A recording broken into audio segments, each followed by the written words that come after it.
Je m'appelle Benjamin, je suis youtubeur sur la chaîne Entrée en lice et je suis aussi pratiquant d'AMHE.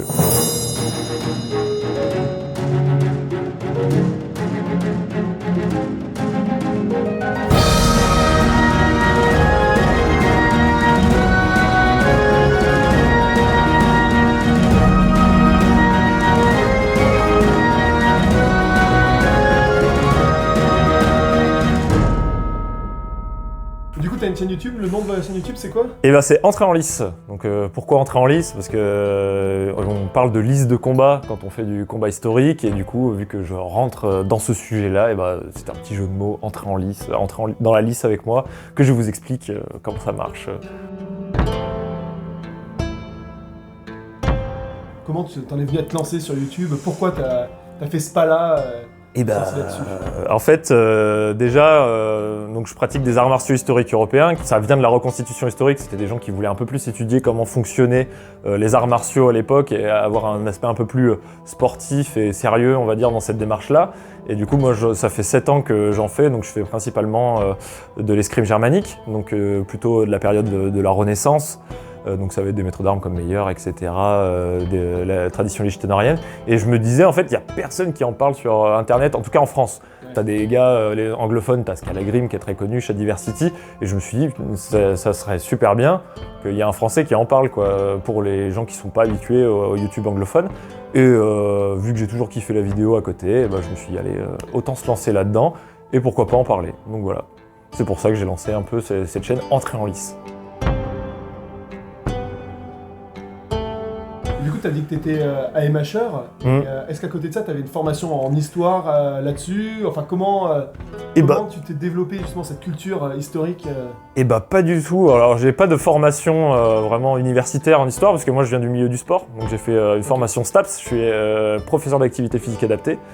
Et donc rien à voir avec l'histoire. Mais après j'ai toujours été passionné d'histoire, mon grand frère m'avait inculqué ça parce que lui il a énormément de culture historique et du coup voilà c'est en fait à force de lire, de bouquiner à droite à gauche, le fait de pratiquer des AMHE ça m'a fait découvrir énormément de choses aussi sur l'histoire parce que bah, quand tu t'intéresses aux arts martiaux, tu t'intéresses au contexte dans lequel s'inscrivent les arts martiaux donc forcément ça te fait apprendre plein de trucs qui de prime abord n'auraient rien à voir.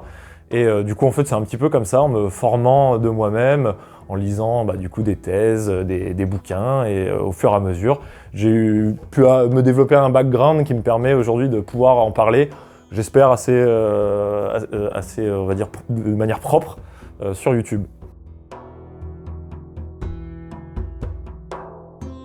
Du coup, quand tu prépares une vidéo YouTube, qu'est-ce que tu fais? Tu choisis un sujet, tu prépares les sources, comment tu travailles? Alors quand vraiment je fais des vidéos historiques, parce que je parle aussi un peu de pop culture, mais quand je fais vraiment une vidéo historique, en général, dans un premier temps, j'écris ce que moi je sais, tu vois. Je prépare le sujet, j'écris ce que je sais, même si je vérifie même pas pour l'instant si c'est des bêtises ou pas, j'écris ce que je sais, voilà. Et puis après, je commence à... Une première étape, c'est je lis la page Wikipédia, donc voilà, je lis comme ça. Et si la page Wikipédia elle est bien, il y a pas mal de sources, donc après je fouille un petit peu, je vais voir. Et après, là, je vais sur des sites beaucoup plus sérieux, tu vois, comme Percé, Kern, etc. Je contacte aussi des gens qui sont spécialisés dans le milieu, parce qu'il y a tellement d'arts martiaux, moi je peux pas tout savoir, donc, mais je sais les gens qui l'ont pas mal étudié, donc je les contacte, je leur dis voilà, est-ce que tu as des sources qui pourraient m'aiguiller? S'ils ont écrit des bouquins, bah du coup, en général, je leur achète. Et après, je lis, je regroupe un petit peu tout. Je fais relire par ces mêmes personnes en général. Je fais relire aussi par des amis qui sont assez calés en histoire aussi. Et en fait, à force de relecture, de réécriture, ça finit par donner un truc qui, on va dire, est assez propre pour pouvoir faire de la bonne vulgarisation, en tout cas j'espère. Et après, c'est parti, tournage, et tout ça tu connais après.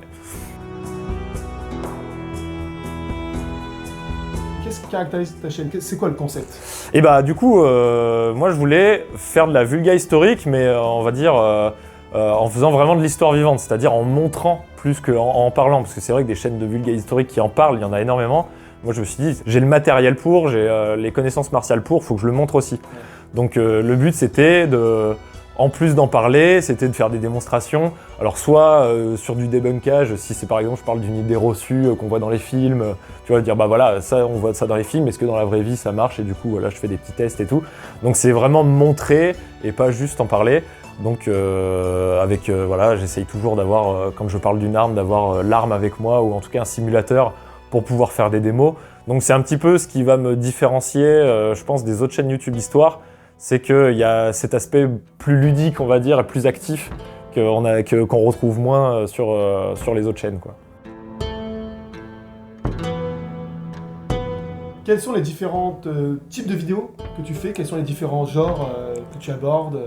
Et bah, j'ai mon émission principale, Entrée en lice, qui est bah, comme le nom de la chaîne du coup, où là, pour faire très simple, je vais prendre une arme ou un art martial ou un type de guerrier en particulier, et du coup, je vais en parler, je vais essayer de vulgariser le plus possible pour que ce soit accessible vraiment à tout le monde. Et si c'est possible, je fais des démos, voilà, j'explique bah, dans quel contexte ça s'inscrivait, quelles armes sont utilisées, par exemple bah, pour les hoplites, hein, tant qu'on est dans le thème. Et après, voilà, j'essaye de recontextualiser où est-ce qu'en est la recherche vis-à-vis du sujet. Et donc voilà, ça c'est l'émission principale. Après j'ai un format qui y ressemble un petit peu, qui s'appelle Estocade, qui est un format plus court, où là c'est plus du débunkage ou des sujets insolites sur l'histoire.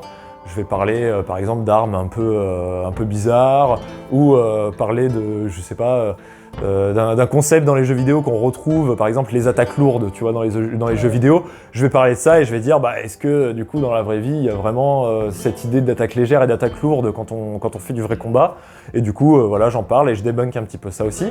Après, j'ai une autre émission qui s'appelle De taille et disto, où là, je prends une scène de combat dans un film, ou dans une série, ou même parfois dans les jeux vidéo, et du coup je dis bah, est-ce que c'est réaliste martialement, est-ce que ce qu'ils sont en train de faire les acteurs à ce moment-là ça marche, ou est-ce que c'est complètement n'importe quoi, et j'explique pourquoi, si possible je fais de la démo pour montrer ce qui aurait pu être fait à la place, etc.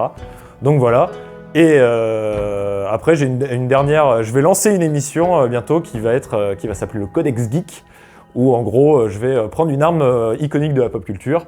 Pour donner un exemple concret, je vais parler de la Dragon Slayer dans le manga Berserk. Je vais présenter déjà l'épée dans l'œuvre dans laquelle elle s'inscrit, puis après je vais confronter à l'histoire, genre bah, est-ce qu'une épée comme ça dans la vraie vie, ça existerait, ça serait manipulable? Non.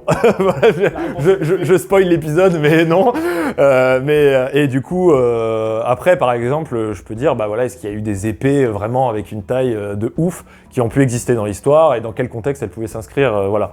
Donc c'est une nouvelle émission qui va arriver, un peu plus pop culture pour toucher peut-être des gens qui, de prime abord, s'intéressent moins à l'histoire, voilà. Une manière en fait finalement d'aborder les arts martiaux historiques européens, mais avec un public un peu plus large. Ouais, voilà, c'est ça. Tu vois, tu mets des petites, plutôt que de faire vraiment un gros sujet qui peut faire peur à quelqu'un qui est pas habitué, ouais. Et bah tu prends un sujet de pop culture, un truc voilà qui parle un peu à tout le monde, et tu rajoutes des petites pastilles historiques, voilà, comme ça c'est une manière un peu fourbe et cachée finalement de cultiver les gens, tu vois. Voilà. Bon bah écoute, merci Ben, et puis bah, je vous invite à aller découvrir justement la chaîne Entrée en lice. Déjà si vous vous intéressez aux arts martiaux historiques européens, c'est vrai que sur tout ce qui est le YouTube français, c'est assez rare des chaînes qui abordent ces sujets-là. Et puis même si vous ne vous y intéressez pas à la base, à part justement le biais des stockades ou de Codex Geek. De Codex Geek, ben, vous aurez peut-être envie de vous intéresser au sujet. Et puis en attendant, portez-vous bien. Ciao.